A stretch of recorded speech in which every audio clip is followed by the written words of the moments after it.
Hello once again, everyone. Today we're going to step away from the medieval and Renaissance period and talk about some 18th century backsword. Specifically, we're going to go over some exercises that I like to do with a Pell, or in this case, my willing training partner, Bob.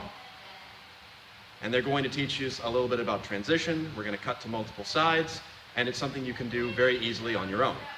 So first things first, we're going to start off with a nice and simple combo of cut to temple, cut to head, cut to ribs. Now the way this is going to work is I'm going to adopt a hanging guard up here, and I'm going to deliver a small extension from my forearm to the side of his head. Pump, pump. The idea behind this being that if we both come up into the hanging position, you can slip underneath their guard and get them in the temple. Now following this, I'm going to deliver a harder wrist cut to the side of his head. So 1, 2, 1, 2. And then to finish up, I'm going to deliver a 4 cut to his ribs, or I can shoot for the chin. So all together, 1, 2, 3, 1, 2, 3, 1, 2, 3. I'm not currently using any footwork. I'm just digging into the ground and propelling with my torso. You can use this as an approach where you can withdraw, but I like to keep it nice and simple for now. I also like to do these exercises in sets of 4 and then switch hands, but that's a personal preference of mine. Now, the next exercise we're going to go over is I'm going to deliver a cut to each side of his head while using the traverse footwork from Page. So we're going to start off in the outside guard, out here. Make sure that your wrist is turned properly to the outside so that the basket is protecting your hand. And I am going to step back with my left foot and deliver a 1 cut to the side of his head. 1, 1, 1. Now I'm going to step out with my right foot and deliver a 2 cut to the side of his head after that first 1. 1, 2. 1, 2. 1, 2. Make sure that when you finish, you're adopting the outside guard again, so you're nice and protected.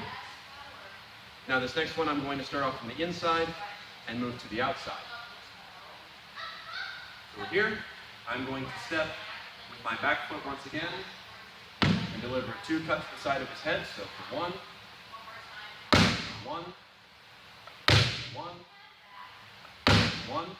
Now I'm going to follow it with a step out again and deliver a follow-up 1 cut. So 1, 2,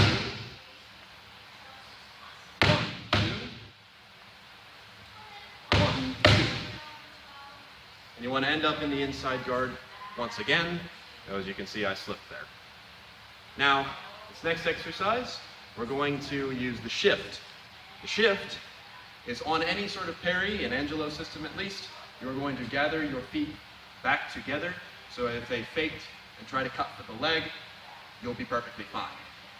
Now, this we're going to shift back into the inside half hanger, so my arm is here, sword is down, guarding my entire flank. The idea behind this is that I have parried here, and I'm then going to rise up and riposte on a low level as I come back in, like so. 1, 2, 1, 2, 1, 2. You can target the ribs, the chest, or the head with this cut. It's a big favorite of mine. Now, this last one is the classic 7 cut with a shift. When they attack your legs, you pull back and deliver a cut to the head so that there's no way they're going to get me, right? Like so. I like to do this from the hanging guard personally, but you can do it from any of the guards. 1, 2, 3, 4, 5. Just like so. And like I said, I like to do these in sets of 4, switch hands, sets of 4, so that way I'm doing 8 for each. That's a personal preference thing.